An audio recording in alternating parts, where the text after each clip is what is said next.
사람이 꽃보다 아름다워라는 노래를 아시는 분들이 아마 많이 계시리라 생각합니다. 가사에 담겨있는 시적인 표현도 그리고 마음을 움직이는 강렬한 곡조와 창법도 아주 멋있는 노래이지요. 저도 예전에 누가 뭐래도 사람이 꽃보다 아름다워 혹시 졸리신 분이 계실까 봐 불러봤습니다. 이렇게 많이 불렀던 기억이 있습니다. 그런데 여러분, 정말 사람이 꽃보다 아름답다고 생각하십니까? 가끔 그렇게 생각할 때가 있지요. 어쩌다 누군가에게 아무 대가 없이 어떤 도움을, 또 그것도 꼭 필요한 도움을 받거나 아니면 실험 카메라 같은 영상에서 사람들이 정직하고 뭔가 착한 행동을 하는 그런 모습을 볼 때에 우리는 가슴이 뭉클하고 사람들이 아름다워 보이고 세상은 아직 살만한 세상이야 이런 생각을 하게 됩니다.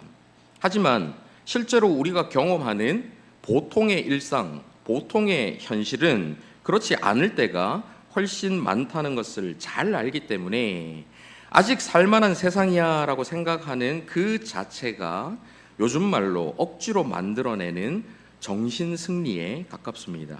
그래서 아무리 사람은 꽃보다 아름답다라고 목청껏 노래한다 하더라도 사람은 절대 꽃보다 아름답지 않습니다. 이번 주에 묵상하실 누가복음, 이 누가복음이 기록될 당시는 그레코 로만 시대였습니다. 로마라는 눈에 보이는 제국이 세워져 있었지만 문화나 예술, 사상, 철학 같은 것은 고대 그리스, 즉 헬레니즘 문화의 영향이 절대적인 시대였습니다. 로마의 첫 번째 황제인 이 아우구스투스는 내전을 모두 끝내고 절대 권력을 손에 쥐었습니다. 자기 혼자서 유일한 통치자로 절대 권력을 가졌지요. 그의 통치 기간은 팍스 로마나 한 번씩 들어보셨죠? 로마의 평화라고 불리는 평화로운 시대였습니다. 로마인들은 자신들만의 로마법을 만들어서 제국을 다스리면서도 이 평화의 시대에 여유가 생기니까 부유해지니까 고대 그리스의 이 아름답고 화려한 문화에 심취해서 미술이나 문학 작품들을 모방해와서 자신들의 문화로 만들려고 했습니다. 그래서 자신들의 그 라틴 문화가 그렇게 화려하지 않았기 때문에 이 그리스 문화, 그 화려한 것들을 자기 것들로 만들기 위해서 모조품을 만들고 모방을 했지요. 이 고대 그리스에서는 인간 중심 사상이 유행하면서 인간의 이성을 절대적으로 존중했다라는 특징이 있습니다. 이집트나 다른 나라에서는 신의 모습을 동물로 그리지요. 동물의 형상을 만들고. 그런데 그들과는 다르게 이 그리스 사람들은 신들도 이성적인 인간과 같은 모습일 것이다 라고 생각을 했습니다. 그래서 그리스 신화에 나오는 신들은 인간과 비슷한 모습과 성품을 지니고 있지요.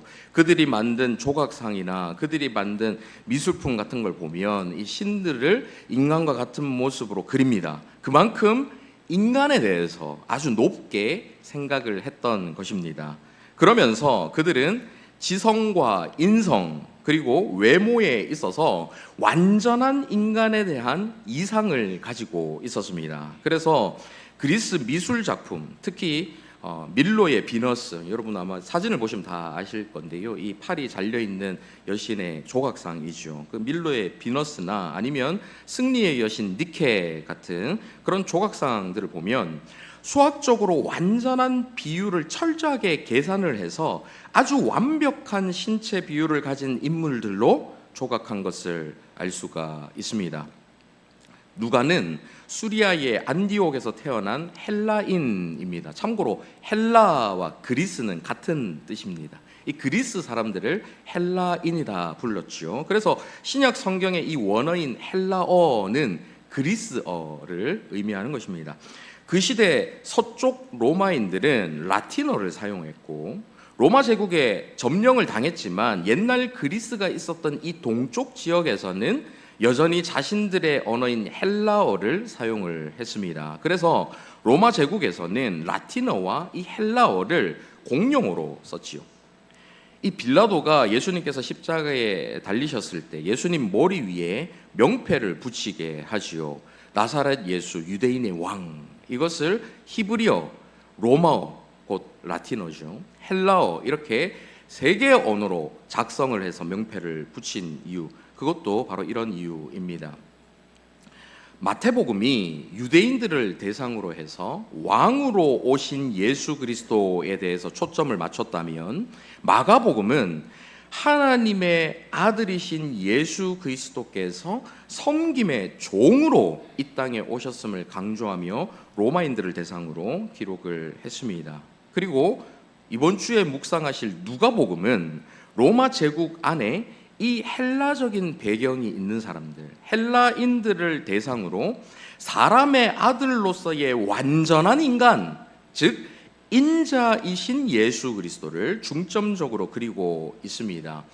왜 헬라인을 대상으로 한 이 누가복음이 인자로서의 예수 그리스도를 강조하는지 앞서 헬라 문화를 들어보시니까 여러분 이해가 되시지요. 누가는 이상적인 인간, 완전한 인간을 동경하던 헬라 사람들에게 진짜 완전한 인간이 누구인가, 진짜 완벽한 참된 인간이 누구인가 하는 것을 알려주고 있는 것입니다. 오늘은 스스로를 가리켜 인자로 표현하신 예수 그리스도를 중심으로 이 누가복음 전반을 살펴보면서 함께 은혜를 나누고자 합니다. 본론으로 들어가기 전에 먼저 인자라는 이 용어에 담겨 있는 의미에 대해서 조금 더 자세하게 살펴보려고 하는데요. 인자는 문자적으로 해석하면 사람의 아들이 되겠지요. 인자, 사람의 아들. 하지만 구약 성경에 익숙한 이 유대인들은 이 표현을 들었을 때에 그들에게 아주 강렬한 인상으로 남아 있었을 다니엘의 환상, 다니엘서에 기록되어 있는 이 다니엘의 환상과 예언을 떠올리는 사람들이 아마 많이 있었을 것입니다. 다니엘 7장 13절 14절 한번 보십시오. 같이 한번 읽어보실까요? 시작.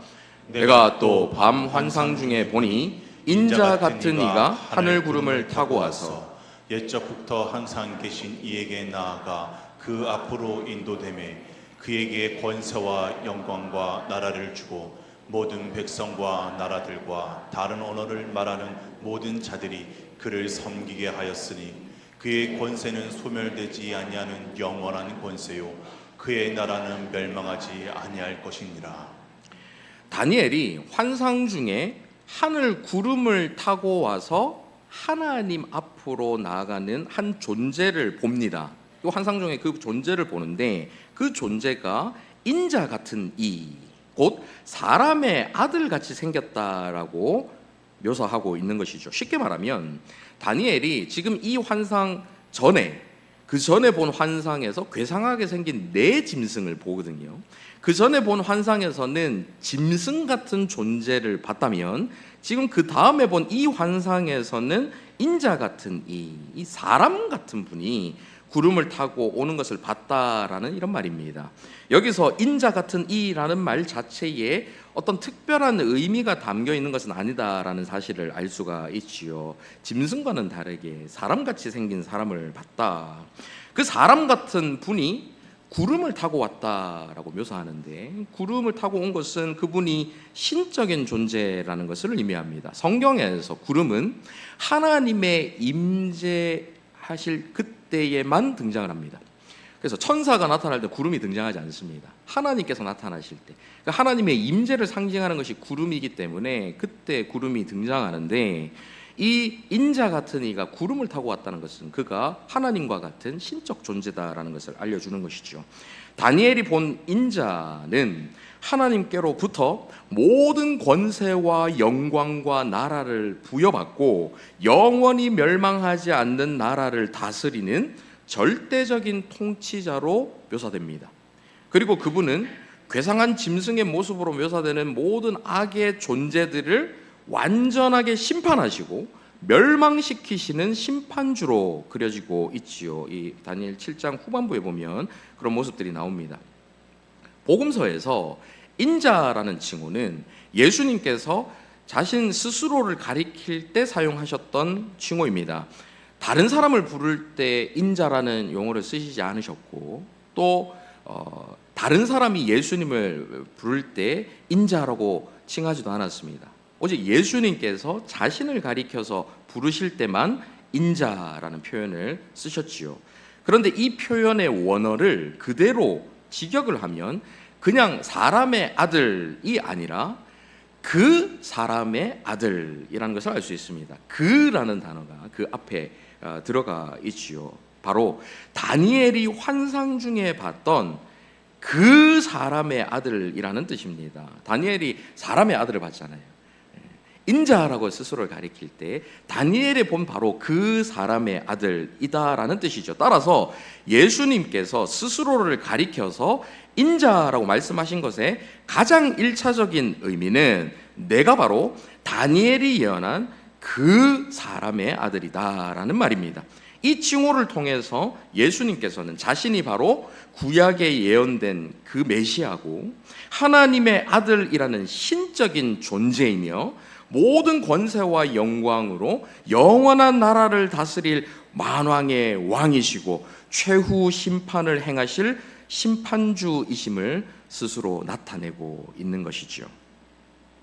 하지만 다니엘서를 모르는 이방인들에게는 이 칭호가 단순히 사람의 아들이라는 문자 그대로의 의미로 받아들여질 수밖에 없을 것입니다. 따라서 헬라인들, 곧 이방인을 대상으로 기록된 누가복음에서 인자라는 이 말은 말 그대로 한 사람, 사람의 아들로 하는 한 사람을 가리키는 칭호로 이해되는 경우가 훨씬 많았겠지요. 일반적으로 하나님의 아들이라고 하면 예수님의 신성을 강조하고 인자, 곧 사람의 아들이라고 하면 예수님의 인성을 강조한다라고 생각을 합니다. 단순하게 문자적으로만 보면 틀린 말도 아니지요. 실제로 담겨있는 인자의 의미를 우리가 알면 이 말이 그렇게 단순하게 해석돼서는 안 된다는 것을 알지만 그냥 문자 그대로 보면 이 말 자체가 틀린 말은 아닐 것입니다. 실제 성경에서 인자라는 용어가 참 사람으로서의 한 사람을 가리키는 경우가 많이 있기 때문이지요. 히브리어 표현 방식에서 무엇의 아들이다라는 표현 방식은 앞에 나오는 무엇의 특징이 있는 사람을 의미합니다. 무엇의 아들 이렇게 가리키면, 그래서 예수님께서 야고보와 요한을 향해서 별명을 붙여주시는데 무엇의 아들이라고 별명을 붙이십니까? 네, 우레의 아들, 천둥의 아들이다 이렇게 별명을 붙여주시죠. 왜 그러셨을까요? 그들이 성격이 막 격렬하고 불같고 막 천둥 같고 그들의 목소리도 컸을지도 모르죠. 그들의 특성을 잘 살려서 그들에게 우레의 아들이라는 별명을 붙여주신 것은 그 사람들이 그 우레와 같은 천둥과 같은 성질을 가지고 있다라는 것을 알려주는 것입니다. 따라서 인자, 사람의 아들이라는 것은 사람으로서의 특징을 온전하게 가진 사람, 이런 의미를 담고 있다고 볼 수가 있지요. 다니엘서 외에도 이 인자라는 표현이 등장하는 구약 성경이 또 있는데요. 사람이 무엇이기에 주께서 그를 생각하시며 인자가 무엇이기에 주께서 그를 돌보시나이까. 어느 성경이죠? 시편, 아주 유명한 구절인데 시편 8편 인자가 무엇이고 한데 찬양도 있지요. 시편 8편 말씀입니다. 그리고 에스겔서도 보면 하나님께서는 선지자 에스겔을 찾고 부르실 때에 이 인자라는 표현을 총 93번 93번 사용해서 다른 사람과 구별된 사람으로 이 에스겔을 부르시는 장면들이 나옵니다. 싱클레어 퍼거슨이라는 학자는 그래서 이 인자라는 말이 하나님의 말씀을 모든 피조물에게 전하는 선지자 또는 하나님께 온전한 예배를 드리는 시편 기자와 같은 참된 예배자의 역할을 하도록 지음받은 태초의 타락 전인간, 죄가 없었던 그 인간, 즉 참 사람을 말하고 있다라고 설명하고 있습니다. 따라서 예수님께서 자기 스스로를 가리켜서 인자라고 칭하실 때는 하나님께서 말씀에 순종하는 예배자로 의도하고 창조하신 첫사람 아담, 그가 실패했던 그 첫사람으로서의 원래의 역할을 두 번째 아담이신 예수님께서 온전히 이루실 것을 나타낸다라고 할 수 있지요. 쉽게 말씀드리면 이 땅에서 사신 예수님이야말로 하나님께서 처음부터 원하셨던, 그래서 원하는 그림을 가지고 원하는 방향으로 창조하셨던 가장 완전하고 완벽한 그 참 사람이다라는 것을 의미하는 것입니다. 첫 사람 아담은 결국 죄를 지음으로써 자신의 역할에 실패했지만, 둘째 아담이신 예수님은 원래 하나님께서 계획하시고 의도하셨던 그 사람의 모습, 참 사람의 모습을 회복하시고 그 사람의 모습이 이런 것이다, 그 표본을 보여주셨던 것이죠. 자, 그러면 인자에 대해서 이런 개념을 우리가 염두에 두고 오늘 본문으로 한번 들어가 보도록 하겠습니다. 오늘 본문 바로 앞 구절들에서는 세례 요한이 제자들을 예수님께 보내서, 두 사람의 제자를 보내서 오실 그 이 곧 구약에서 예언된 메시아가 바로 당신입니까? 이렇게 질문을 하게 시킵니다. 그들의 질문에 대한 예수님의 대답이 이어서 나오는데요. 뭐라고 답하십니까? 22절 화면을 보시면서 같이 한번 읽어보시겠습니다. 예수께서 대답하여 이르시되 너희가 가서 보고 들은 것을 요한에게 알리되 맹인이 보며 못 걷는 사람이 걸으며 나병 환자가 깨끗함을 받으며 귀먹은 사람이 들으며 죽은 자가 살아나며 가난한 자에게 복음이 전파된다 하라. 구약 성경에서 특별히 이사야가 예언한 지금 메시아가 오실 때 일어날 일, 그 일이 지금 현실 속에서 지금 이 가운데에 일어나고 있다라는 것을 보여주시면서 내가 바로 그 메시아, 내가 바로 오실 그 이다라는 뜻을 보여주고 계신 것입니다. 그러면서 그 다음에 이어서 오늘 함께 읽으신 본문이 이어지는데요. 여기에는 완전한 참 사람, 곧 인자이신 예수님의 그 모습과 완전히 대조되는 그런 사람들의 모습이 나오고 있습니다. 먼저 31절 한번 보십시오. 오늘 본문 31절. 또 이르시되 이 세대의 사람을 무엇으로 비유할까? 무엇과 같은가? 여기서 이 세대의 사람이라는 표현은 예수님께서 종종 사용하셨던 표현인데요.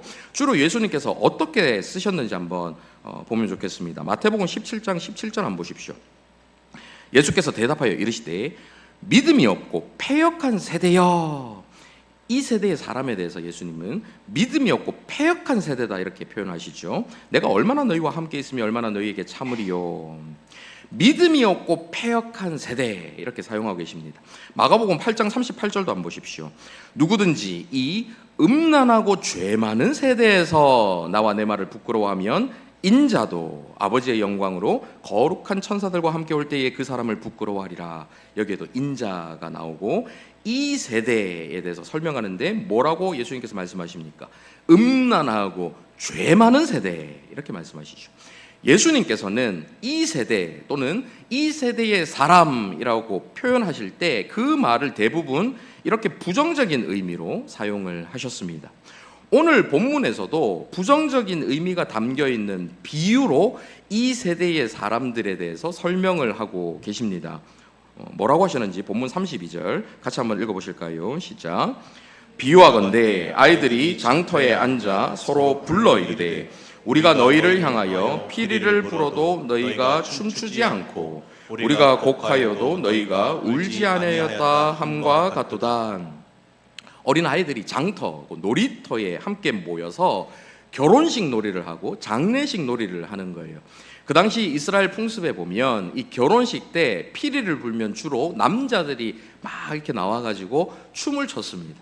그리고 장례식 때는 어떤 사람이 곡을 하면 그 소리에 다 같이 맞춰서 특히 여자들을 중심으로, 여인들을 중심으로 소리내어 함께 곡을 하고 울었지요. 이런 풍습이 있었습니다.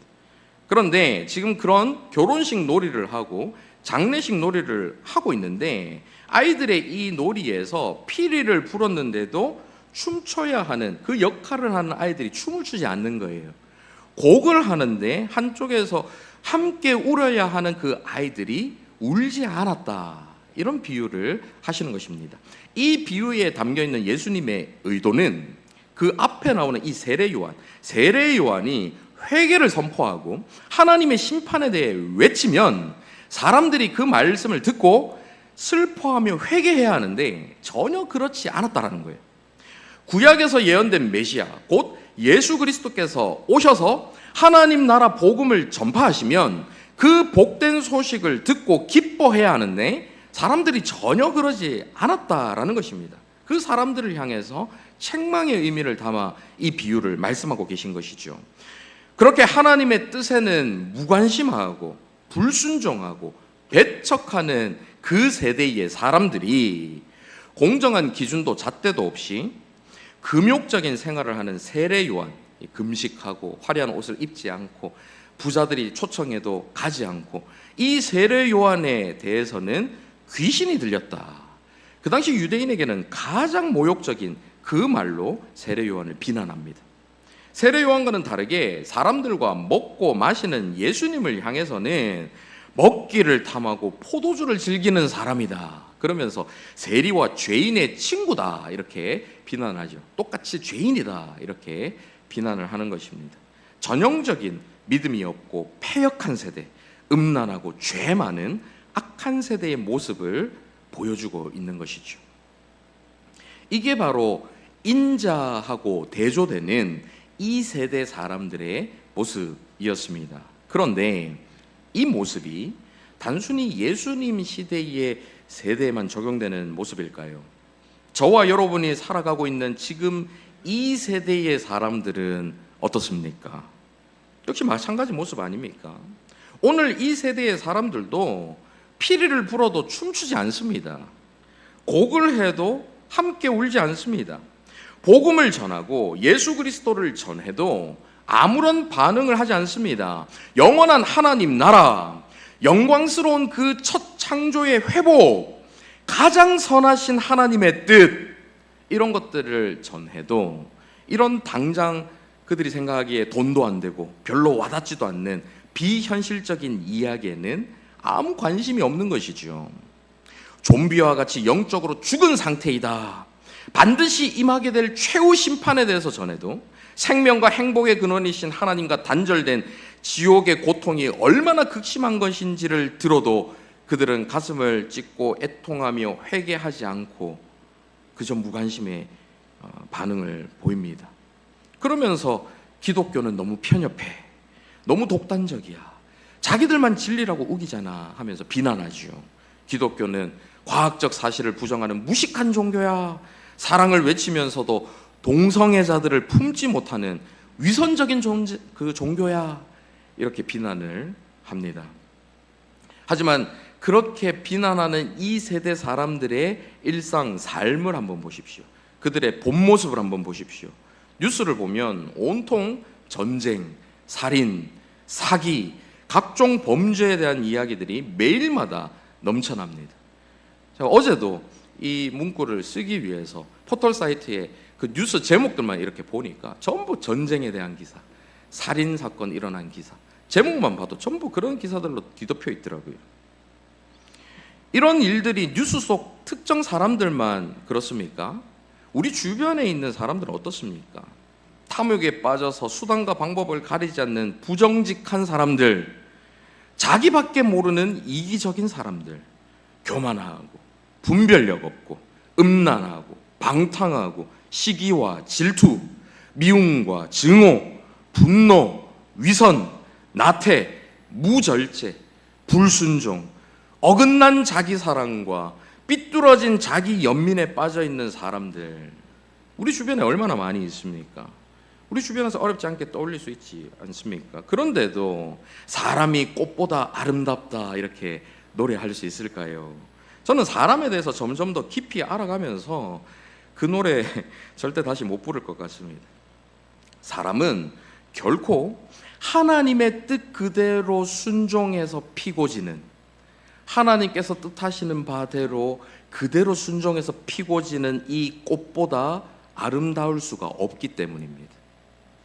이런 악하고 약한 모습을 골고루 다 갖고 있는 사람이 우리 교회 안에도 있습니다. 누구인지 지금 카메라를 돌려서 한번 그 사람 한번 비춰주십시오. 갑자기 이렇게 시키니까 좀 당황스러우시죠? 예, 카메라 돌릴 것도 없이 지금 화면에 나와 있는 저 사람입니다. 바로 저이죠. 저의 마음 안에 저의 생각 안에 앞서 나열했던 온갖 죄악들이 시시때때로 꿈틀거리며 저를 지배하려고 발버둥 칩니다. 순간순간 불쑥불쑥 튀어나와요.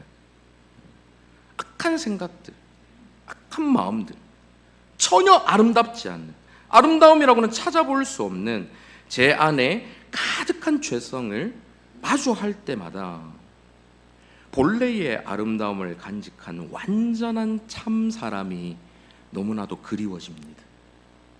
주변에서 저와 별반 차이 없는 악한 사람들을 마주할 때마다 인자 그 완전한 참 사람을 진정으로 갈망하게 되는 것이지요. 자, 그러면 이 세대의 사람과 대조되는 완전한 참 사람, 인자이신 예수 그리스도의 모습이 얼마나 탁월하고 얼마나 위대하고 얼마나 아름다우신지 한번 살펴보도록 하겠습니다. 먼저 예수 그리스도는 무한히 높으신 분이시지요. 하나님의 아들로서 죄를 사하는 권세가 있으시고 자연의 힘을 초월한 절대적인 권세를 가지셔서 풍랑에게도 폭풍에게도 파도에게도 명령하셔서 잠잠케 하시는 분, 악한 귀신과 심지어 죽음까지도 다스리시는 분, 이런 분이심을 지난주에 우리가 자세하게 살펴보았습니다. 그렇게 무한히 높으신 분이신데 그분은 또한 무한히 낮아지신 분이십니다. 시간과 공간을 초월하신 전능하신 하나님께서 시간과 공간 안에 들어와 인간의 몸 안에, 그것도 너무나도 연약한 아기의 몸 안에 그 무한한 자유와 그 무한한 영광을 가두시고 그 몸 안에 가두시고 스스로를 제한하셨습니다. 누가복음 2장 7절 보십시오. 첫 아들을 낳아 강보로 싸서 구유에 뉘었으니 이는 여관에 있을 곳이 없음이러라. 하나님이신 그분이, 무한히 높으신 그분이 이 땅에 인간의 몸으로 연약한 아기로 태어난 것도 모자라 왕실도 아니고 왕궁도 아니고 구유에 눕혀지셨어요. 자신을 맞이하는 이들 없어서 거부당하시고 구유에 눕혀지셨습니다. 그분은 하나님의 권세를 가지셨지만 이 땅에서 인간 부모에게 순종하며 성장하십니다. 누가복음 2장 51절 보십시오. 예수께서 함께 내려가서 나사렛에 이르러 순종하여 받드시더라. 그 어머니는 이 모든 말을 마음에 두니라. 하나님이신 그분이 육신의 부모에게 순종하고 받드십니다. 그분들을 공경하고 높여드리는 거죠. 귀신을 다스리는 권세를 가지신 그분이 광야에서 사탄의 시험을 받으셨습니다. 귀신의 시험을 친히 받으셨죠. 말할 수 없이 고귀하신 그분이 늘 모래먼지를 뒤집어 쓰고 땀이 범벅이 되며 걸어 다니면서 때로는 주변 사람들과 함께 굶주리시고 때로는 주변 사람들처럼 피곤하셨습니다. 화려한 백마가 아니라 나귀 새끼를 타셨고 자신을 배반할 제자의 발까지 직접 씻겨주셨습니다.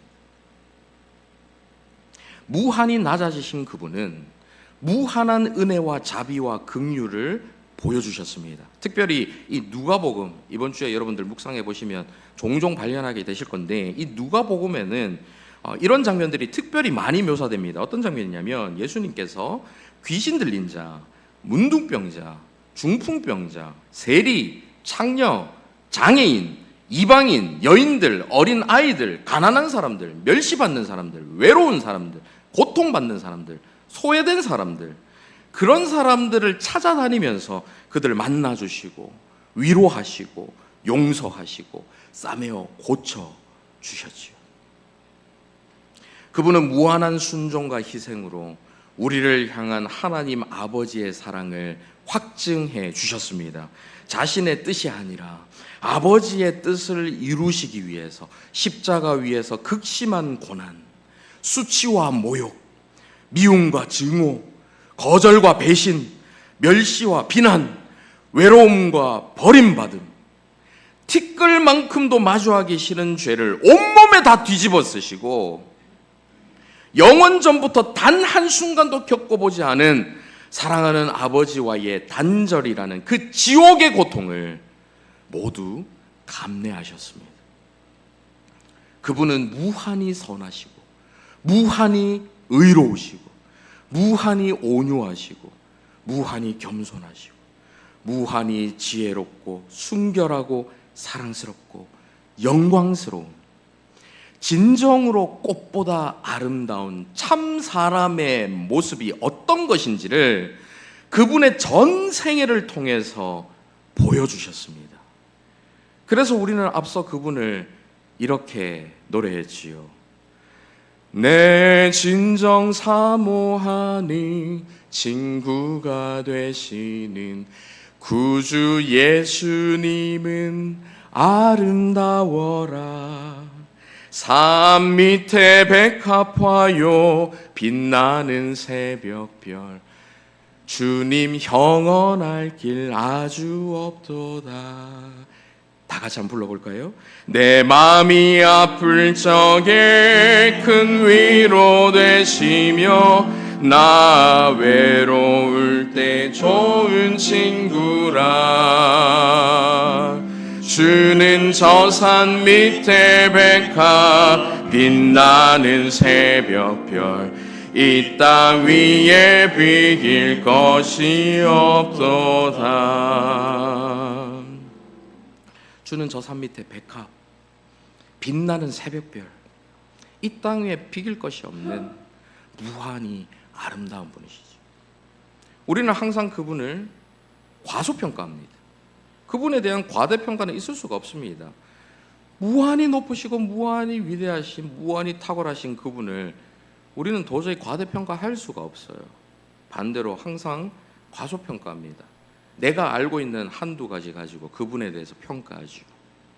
내가 알고 있는 그분의 모습 그것만 가지고 그분이 이런 분이야 저런 분이야. 실제로는 내가 만들어 놓은 그분의 모습만 바라봅니다. 실제로 그분이 얼마나 아름다우신지 얼마나 탁월하신 분이신지 별로 관심도 없습니다.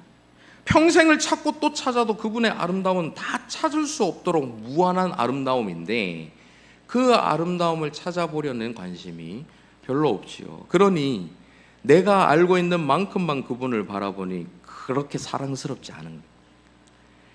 그렇게 감사하지도 않고 그렇게 위대해 보이지도 않고 그렇게 의지가 되지도 않습니다. 그분을 과소평가하기 때문이죠. 그분의 진짜 모습을 바라본다면 우리는 그분을 사랑하지 않을 수가 없는데 조금만 유명한 사람 우리가 알아도 어떻습니까? 누가 물어보지 않는데도 내가 저 사람 알아. 그 사람 자랑하고 사람들에게 막 말하고 다니지 않습니까? 그런데 이 세상 그 어떤 사람보다도 아름다운 참 사람이신 예수 그리스도에 대해서 우리는 자랑하지 않습니다. 자랑스러워하지 않습니다. 전하지 않아요. 그분에 대해서 과소평가하기 때문에 그분을 알려고 하지 않기 때문에 그런 것이죠. 우리는 날마다 그분의 모습을 바라보며 그분 속에 담겨있는 아름다움을 발견하며 살아가야 합니다. 그분 속에 담겨있는 그 사랑스러우심, 그 의로우심, 그 순결하심을 바라보며 그분에 대해서 알아갈 때마다 우리는 그분을 더 사랑할 수밖에 없고 그분과 더 가까이 하고 싶어질 수밖에 없는 것이죠. 자, 이제 마지막으로 누가가 그의 복음서에서 특별하게 강조하는 인자이신 예수 그리스도의 삶의 특징 두 가지를 살펴보고 오늘 말씀 마무리하도록 하겠습니다. 누가는 자신의 책에 성령에 대해서 다른 어떤 저자들보다도 강조하면서 기록하고 있습니다.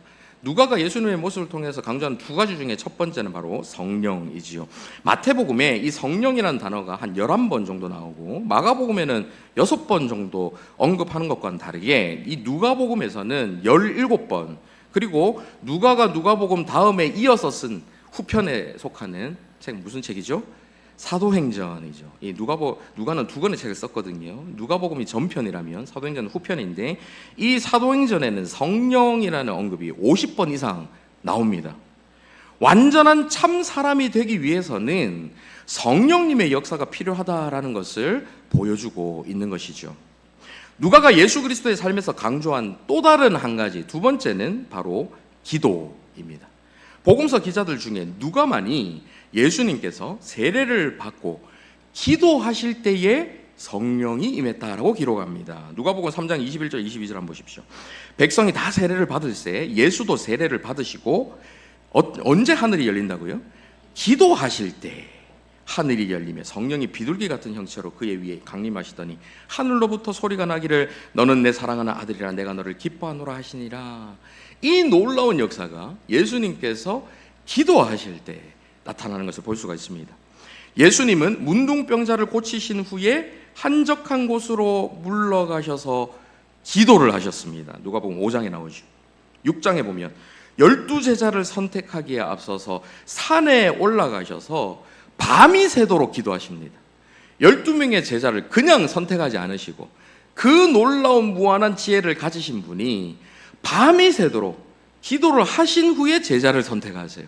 하나님의 뜻을 완전하게 성취하시기 위해서 기도하신 후에 제자를 선택하시죠. 제자들에게 무리가 나를 누구라 하느냐 질문하시기 전에 그 질문 이후에 베드로가 주는 그리스도시요 하는 위대한 신앙 고백을 하죠. 그 신앙 고백을 듣기 전에 기도하셨습니다. 변화산에서 영광스러운 모습으로 변하시기 전에 기도하셨죠. 모두 누가복음 9장에 나옵니다. 뿐만 아니라 11장에 보면 제자들에게 기도하는 법을 가르쳐 주시기 전에 예수님께서 먼저 기도하셨고 마지막 만찬 자리에서 떡을 떼고 잔을 나누시기 전에 기도하셨습니다.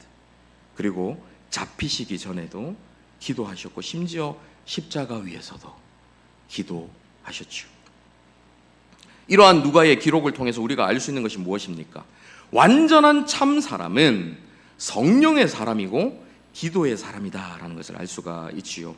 우리 안에 추악하고 더러운 죄성이 꿈틀대기 시작할 때에, 왜곡되고 뒤틀린 자아로 인해서 괴롭고 힘들 때에 슬픔, 우울, 좌절, 불안, 분노, 혐오, 짜증, 절망, 혼란과 무기력, 억울함과 불만족, 수치와 외로움과 두려움이 가득한 이 세대의 사람의 모습이 우리를 사로잡을 그때에 우리가 해야 할 일은 완전한 참 사람이신 하나님의 아들 예수 그리스도를 바라보고 우리를 회복시키시는 거룩한 영 성령님의 역사하심을 의지하며 아버지 하나님께 간절히 기도하는 것입니다.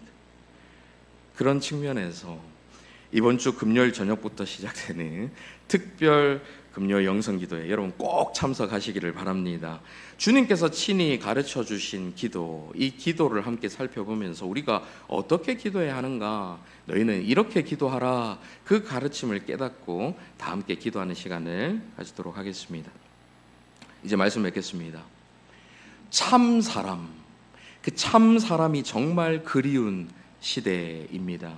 악하고 미숙한 사람에게 상처받을 때에, 믿었던 사람에게 배신당할 때에 내 마음 알아주며 나를 있는 모습 그대로 받아주는 사람이 하나도 없어서 외로움을 느낄 그때에 우리는 참 사람을 그리워합니다. 갈망하죠. 그런 사람이 내 곁에 있기를 바랍니다. 하지만 이 땅에 있는 어느 누구도 완전한 참 사람이 될 수가 없습니다. 어디에서도 그런 사람을 만날 수가 없습니다. 오직 인자로 오신 예수 그리스도만이 완전한 참 사람이시기 때문에 우리는 그분께로 나아가야 하는 것입니다. 사랑하는 성도 여러분, 다른 사람에게서 위로를 찾지 마십시오. 다른 사람에게서 완전 무결한 사랑을 기대하지 마십시오. 이건 실망밖에 없습니다. 그런 것은 오직 완전한 참 사람이신 예수 그리스도 안에서만 찾을 수가 있습니다. 오늘도 그 예수 그리스도 안에서 진짜 행복, 진짜 만족, 진짜 위로, 진짜 기쁨을 마음껏 누리시고 그분 안에 있는 참 사람됨, 그 참 사람됨을 닮아가는 저와 여러분 다 되시기를 간절히 바랍니다. 아멘. 시간 말씀을 생각하며 함께 내 구주 예수님 찬양하기를 원합니다.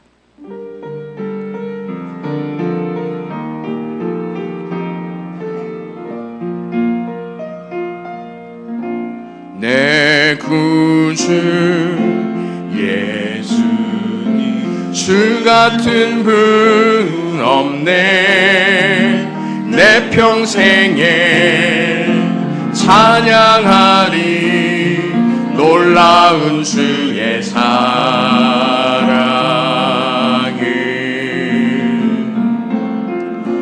위로자 되시며 피난처 되신 주님, 나의 영혼 온 맘 다해 주를 경배합니다.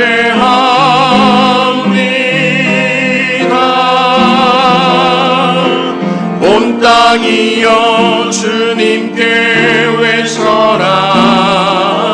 능력과 위엄의 왕 되신 주, 산과 바다 소리쳐 주의 이름을 높이리.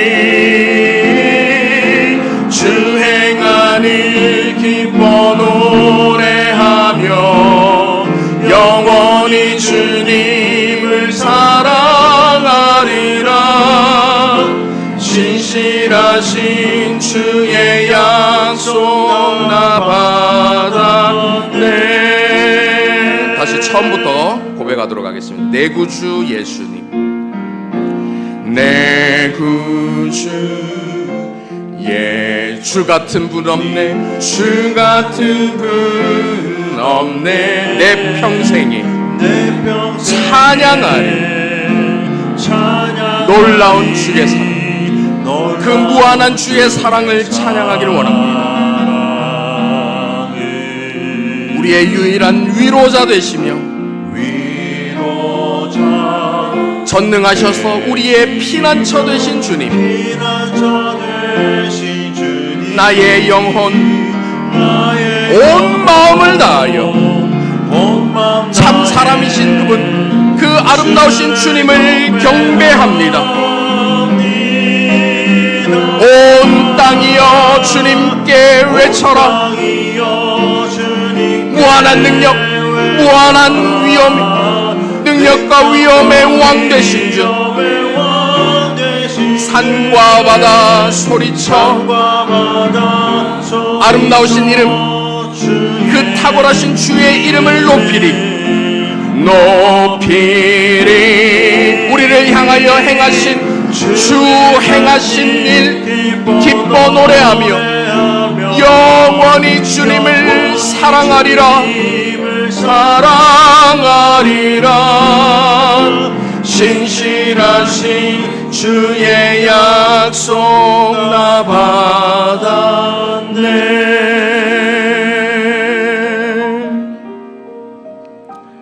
이 시간 말씀을 생각하며 함께 기도했으면 좋겠는데요, 피리를 불어도 춤추지 않는 세대, 곡을 해도 울지 않는 이 세대의 사람들을 본받지 말고 인자로 이 땅에 오셔서 완전한 참 사람의 모범, 그 표본을 보여주신 예수 그리스도를 닮아가게 하여 주시옵소서. 성령으로 충만하고 늘 깨어 기도하여 참 사람이신 예수님과 같이 원래의 모습, 원래 그 참 사람의 모습을 회복하는 저희 모두가 되게 하여 주시옵소서. 말씀을 생각하며 함께 기도하며 나가도록 하겠습니다. 사랑이 많으신 아버지 하나님, 자비로우신 아버지 하나님, 거룩하신 아버지 하나님, 원래 우리의 모습, 주님께서 처음 창조하신 그 참 사람의 모습을 회복하기를 원합니다. 참 사람 인자이신 예수 그리스도를 바라보며 그 무한한 위엄, 그 무한한 온유하심, 그 무한한 사랑과 무한한 긍휼, 자비, 은혜, 그 무한한 아름다움을 저희들이 품고 담고 그 모습을 따라 살아가기를 소원하오니 주님, 저희를 붙들어 주셔서 참 사람 되신 예수 그리스도를 닮아가는 인생 되게 하여 주시옵소서. 예수 그리스도처럼 사랑하고 예수 그리스도처럼 용서하고 예수 그리스도처럼 긍휼을 베풀고 예수 그리스도처럼 거룩한 삶을 살아가는 저희 모두가 될 수 있도록 인도하여 주시옵소서. 자비로우신 아버지 하나님, 저희에게 회복되어야 할 사람됨이 무엇인지, 저희에게 참된 위로와 사랑을 줄 수 있는 참 사람이 누구이신지를 말씀을 통해 발견하고 깨닫게 하여 주심에 감사드립니다. 예수 그리스도 안에 가득한 그 무한한 영광과 탁월하심과 아름다우심을 늘 바라볼 수 있도록 인도하여 주시고, 성령과 기도의 사람이 되어서 첫 창조의 모습을 다시 회복해가는 저희 모두가 되게 하여 주시옵소서. 시간과 공간을 뚫고 인자로 오신 예수 그리스도의 이름으로 기도하옵나이다. 아멘.